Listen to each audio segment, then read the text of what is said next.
قرآن حکیم کا فلسفہ شہادت کیا ہے؟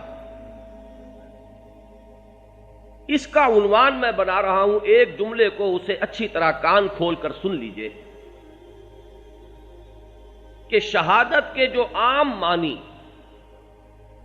جانے پہچانے ہیں، معروف ہیں، جس معنی میں اس لفظ کو بچہ بچہ بولتا ہے، یعنی اللہ کی راہ میں جان دے دینا۔ شہید کے معنی مقتول فی سبیل اللہ، وہ شخص جو اللہ کی راہ میں قتل ہو گیا ہو۔ اس معنی میں یہ لفظ قرآن مجید میں قطعی اور حتمی اعتبار سے تو کہیں بھی نہیں آیا، یعنی اس پہلو سے کہ وہاں لازماً یہی معنی مراد لیے جائیں، ایک مقام پر بھی نہیں آیا، اور اس پہلو سے کہ ان معانی کا احتمال ہو، امکان ہو، صرف ایک مقام پر وارد ہوا۔ یہ سمجھ لیجئے کہ میں یہ نہیں کہہ رہا کہ یہ معنی اس کے ہیں نہیں، معنی ہیں، لیکن ز عشق تاب صبوری ہزار فرسنگست، قرآن مجید نے اس کو بطور اصطلاح جس معنی میں اختیار کیا ہے، اس مفہوم میں اور اس مفہوم میں بڑا فاصلہ ہے، اور وہ فاصلہ میں چاہوں گا کہ آج آپ کے سامنے رکھوں، یہ معنی اس کے اندر کیسے بنے اور کیسے پیدا ہو۔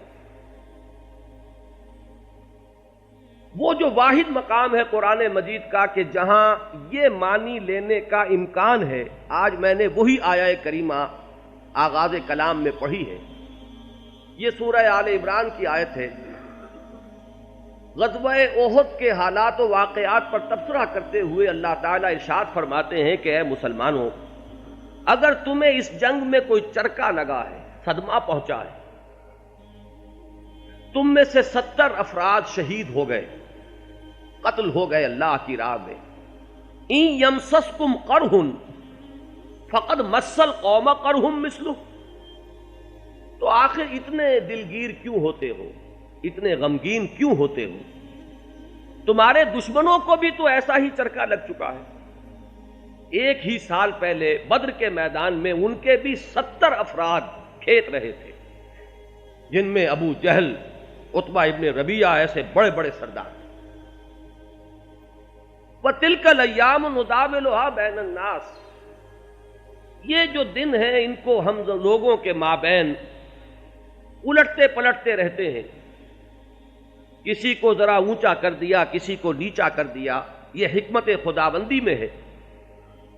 اور اس میں بڑے اہم مقاصد مضمر ہیں۔ مثلاً ایک مقصد یہ ہے کہ وَلِيَعْلَمَ اللَّهُ الَّذِينَ آمَنُوا وَيَتَّخِذَ مِنكُمْ شُهَدَاءَ، تاکہ اللہ تعالیٰ دیکھ لے کہ کون ہے تم میں سے وہ لوگ جو واقعتاً ایمان لائے ہیں، جھوٹ موٹ کے مدعی ایمان نہیں ہے، صرف ایک چلتی ہوئی رو میں وہ ایمان نہیں لے آئے ہیں،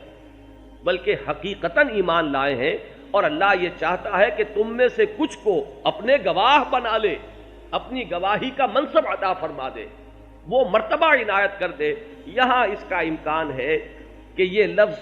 اپنی ایک عمومی اصطلاحی مفہوم میں بھی استعمال ہو سکتا ہے، اور اس کے معنی یہ بھی ہو سکتے ہیں کہ کچھ لوگوں کو وہ لذت عطا فرما دے، وہ مرتبہ عطا فرما دے کہ وہ اللہ کی راہ میں اپنی گردنیں کٹوا دے۔ اور اس لذت کا عالم یہ ہے کہ نبی اکرم صلی اللہ علیہ وسلم کی شدید تمنا تھی، لَوَدِدتُّ أَنْ أُقْتَلَ فِي سَبِيلِ اللَّهِ ثُمَّ أُحْيَا ثُمَّ أُقْتَلَ، میری شدید خواہش ہے کہ میں اللہ کی راہ میں قتل کیا جاؤں، پھر زندگی مجھے دوبارہ ملے، پھر میں اللہ کی راہ میں قتل ہو جاؤں۔ یہ لذت اللہ تعالیٰ تم میں سے کچھ لوگوں کو نصیب فرمانا چاہتا تھا،